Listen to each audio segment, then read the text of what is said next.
For the last couple of weeks, this movie has been absolutely everywhere. It's on my Instagram, it's on my Twitter, my friends were telling me to watch it. Hell, even YouTube was pushing Puss in Boots memes in my recommended after I'd only watched one trailer. This film is another release in an already milked Shrek universe, a sequel to a movie that, as far as I know, didn't receive much praise to begin with. So what makes The Last Wish special? What makes it any different? Is it another overrated pop culture sensation, or does it live up to the hype? Legend.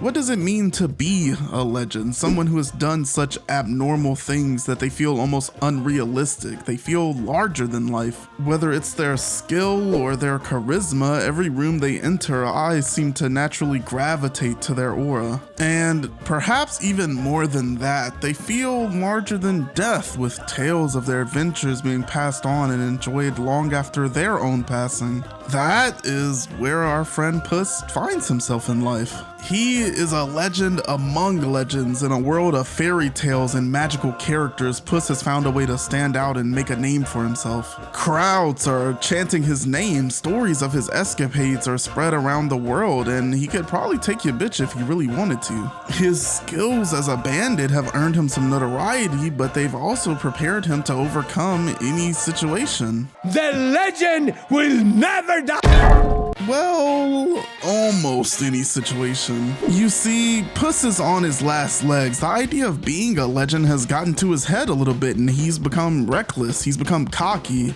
and after that bell shot you just saw, this is his final life, having wasted the previous 8. So what now? Is Puss gonna lay down his sword and go into a quiet life of retirement? Of course not. This is motherfucking Puss in Boots, and after all, Puss in Boots laughs in the face of death. He walks out of that doctor's office with his head held high. He is that nigga. He is the biggest cat. He is...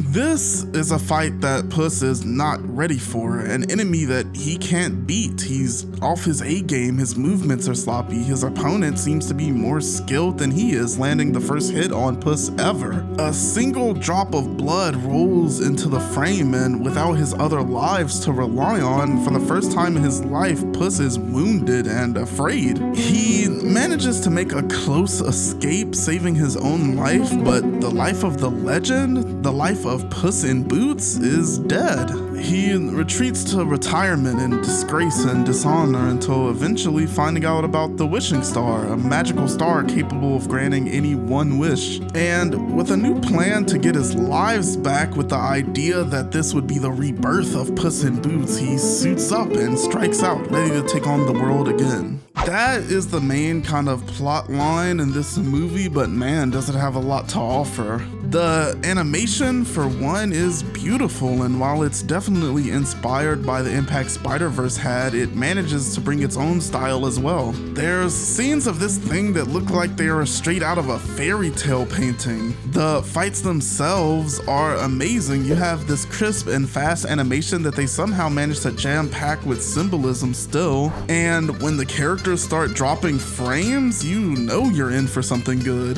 They bring this kinda anime stylization. I mean, you have this intro sequence that you might have seen on Twitter where Puss is running on rooftops fighting this giant, and it looks like something straight out of peak Wit era Attack on Titan. They even have the classic anime motion lines accompanied by flat backgrounds that create a backlit effect on the characters to make them really pop out. I think the most underrated part of the animation is how they use it to express the characters. I remember there was a Puss in Boots Hot Ones interview where he kind of slyly flips off the host with his tail, and they bring that same creative storytelling and character expression through the animation to the movie as well. Jack Horner is probably the character that showcases this the most to me. Like, he's a villain inspired by a nursery rhyme I've never even heard of, but he's like this big Oompa Loompa ass nigga with his tiny little face, and everything he does is so expressive, showing that unapologetically evil side of himself.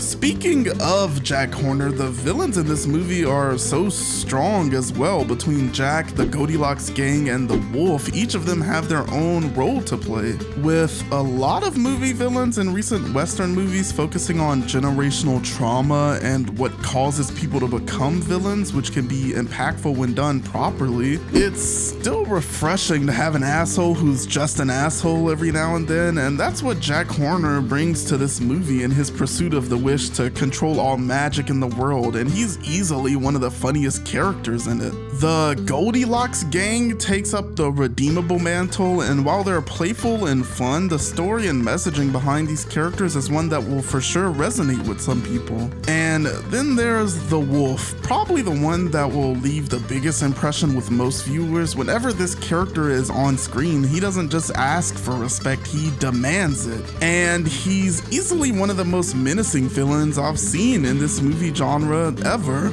In that same breath though, he's a lot more otherworldly and mysterious. It feels like this movie should be overstuffed with villains, but they managed to execute it all so well. It really plays into the fact that this is a chaotic, mad race to get to the wish. It's not just the villains either. All of the characters in this movie are great. Even the dog Perito, who probably in 99 out of 100 universes is just an incredibly annoying screen presence. They managed to use his cuteness and innocence just enough without overdoing it. And just when you're starting to get a little too invested in the characters, just when you're starting to get into the fights and the chaos of the chase is starting to pull you in, just when it seems like the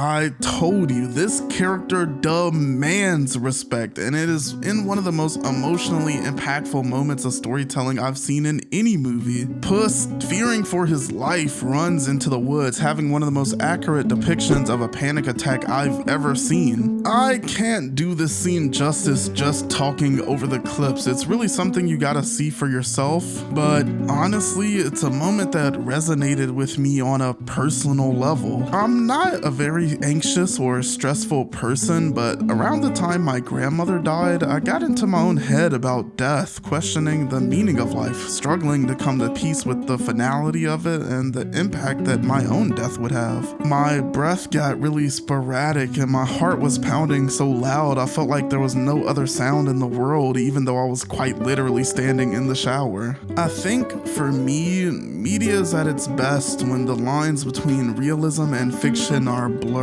when it provides reflections of real experiences and then uses the medium to take that and flip it to do something crazy with the story. Puss in Boots: The Last Wish has that in boatloads, and it doesn't dumb down any of its messaging just because it's a children's movie. It definitely lives up to the hype, and if you haven't seen it, I wholeheartedly recommend it. I guess what I'm asking you to do is pick it up. Pick it up.